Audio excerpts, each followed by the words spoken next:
ನಮಸ್ಕಾರ. ಲೋಕದಲ್ಲಿ ಕೆಲವರು ಅಧಿಕಾರಕ್ಕೆ ಬರುತ್ತಾರೆ, ಕೆಲವರು ಅಧಿಕಾರ ಕಳೆದುಕೊಳ್ಳುತ್ತಾರೆ, ಆದರೆ ಕೆಲವರು ಅಧಿಕಾರವೇ ಆಗಿ ಉಳಿಯುತ್ತಾರೆ. ಇರಾನ್ ದೇಶದಲ್ಲಿ ಒಂದು ಹೆಸರು ಅಲಿ ಖಮೇನಿ. ಅವರು ಅಧ್ಯಕ್ಷರಲ್ಲ, ಆದರೆ ಅಧ್ಯಕ್ಷರಿಗಿಂತ ಹೆಚ್ಚು ಶಕ್ತಿ ಹೊಂದಿದ್ದಾರೆ. ಇದು ಕೇವಲ ಜೀವನದ ಕಥೆಯಲ್ಲ, ಇದು ಶಕ್ತಿ ಹೇಗೆ ಕೆಲಸ ಮಾಡುತ್ತದೆ ಅನ್ನೋ ಕತೆ. ಇವರ ಬಾಲ್ಯ ಮತ್ತು ಪ್ರಾರಂಭ 1939ರಲ್ಲಿ ಮಶಹದ್, ಇರಾನ್ನಲ್ಲಿ ಜನಿಸಿದರು. ಸರಳ ಧಾರ್ಮಿಕ ಕುಟುಂಬ, ತಂದೆ ಧಾರ್ಮಿಕ ಪಂಡಿತ. ಬಾಲ್ಯದಿಂದಲೇ ಇಸ್ಲಾಮಿಕ್ ಶಿಕ್ಷಣ, ಆದರೆ ಕೇವಲ ಧರ್ಮವಲ್ಲ, ರಾಜಕೀಯ ಚಿಂತನೆ ಕೂಡ. ಆ ಸಮಯದಲ್ಲಿ ಇರಾನ್ನಲ್ಲಿ ಶಾ ರಾಜತಂತ್ರವಿತ್ತು. ಸ್ವತಂತ್ರ ಕಡಿಮೆ, ವಿರೋಧದ ಮೇಲೆ ನಿಗಾವಳಿ. ಯೌವನದಲ್ಲಿ ಖಮೇನಿ ಶಾ ವಿರುದ್ಧ ಚಳುವಳಿಯಲ್ಲಿ ಭಾಗವಹಿಸಿದರು, ಬಂಧನಕ್ಕೂ ಒಳಗಾದರು. 1979 ಇಸ್ಲಾಮಿಕ್ ಕ್ರಾಂತಿ. ಈ ಕ್ರಾಂತಿಗೆ ನಾಯಕತ್ವ ನೀಡಿದವರು ರುಹೊಲ್ಲಾ ಖೊಮೇನಿ. ರಾಜತಂತ್ರ ಕುಸಿತ, ಧರ್ಮಾಧಾರಿತ ಆಡಳಿತ ಪ್ರಾರಂಭ. ಖಮೇನಿ ಕ್ರಾಂತಿಯ ಪ್ರಮುಖ ಮುಖ. 1981ರಲ್ಲಿ ಇರಾನ್ನ ಅಧ್ಯಕ್ಷರಾದರು. ಆ ಸಮಯದಲ್ಲಿ ಇರಾನ್-ಇರಾಕ್ ಯುದ್ಧ. ದೇಶ ಯುದ್ಧದಲ್ಲಿ, ಆದರೆ ಅಧಿಕಾರದ ರಾಜಕೀಯವು ಒಳಗೆ ನಡೆಯುತ್ತಿತ್ತು. ಸುಪ್ರೀಂ ಲೀಡರ್ ಆಗುವ ಕ್ಷಣ. 1989 ಖೊಮೇನಿ ನಿಧನ ಹೊಂದಿದರು. ಇರಾನ್ನ ಅತ್ಯುನ್ನತ ಹುದ್ದೆ ಸುಪ್ರೀಂ ಲೀಡರ್ ಖಾಲಿಯಾಯಿತು.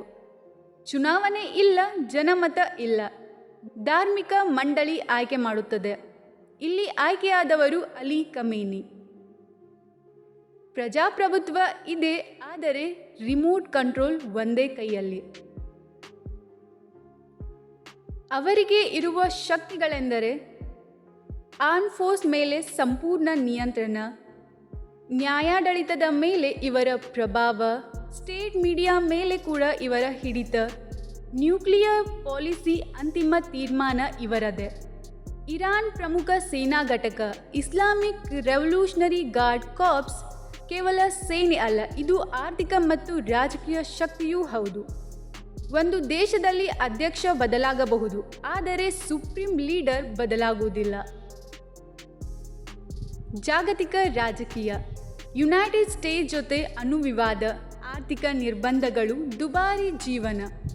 ಇಸ್ರೇಲ್ ಜೊತೆ ಪ್ರಾದೇಶಿಕ ತನಾವು. ಮಧ್ಯಪೂರ್ವದಲ್ಲಿ ಒಂದು ನಿರ್ಧಾರ, ಜಗತ್ತಿನ ಪೆಟ್ರೋಲ್ ಬೆಲೆಯಲ್ಲಿ ಪರಿಣಾಮ. ಯುದ್ಧ ಅಲ್ಲಿ, ಬೆಲೆ ಇಲ್ಲಿ. ಆಂತರಿಕ ಪ್ರತಿಭಟನೆಗಳು.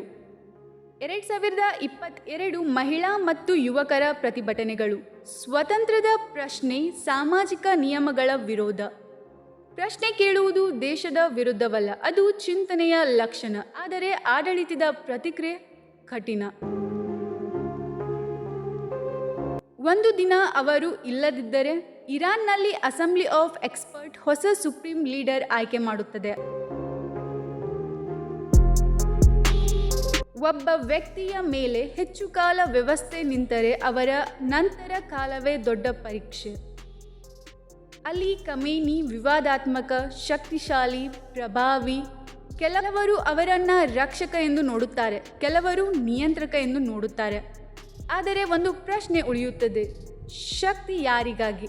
ಜನರಿಗಾಗಿ ಅಥವಾ ಅಧಿಕಾರಕ್ಕಾಗಿ? ಇತಿಹಾಸ ಉತ್ತರ ನೀಡುತ್ತದೆ, ಆದರೆ ಪ್ರಶ್ನೆ ಕೇಳುವುದು ನಮ್ಮ ಕೆಲಸ. ಇಂತಹ ಮತ್ತಷ್ಟು ವಿಡಿಯೋಗಾಗಿ ಚಾನಲ್ನ ಸಬ್ಸ್ಕ್ರೈಬ್ ಮಾಡಿ. ಧನ್ಯವಾದ.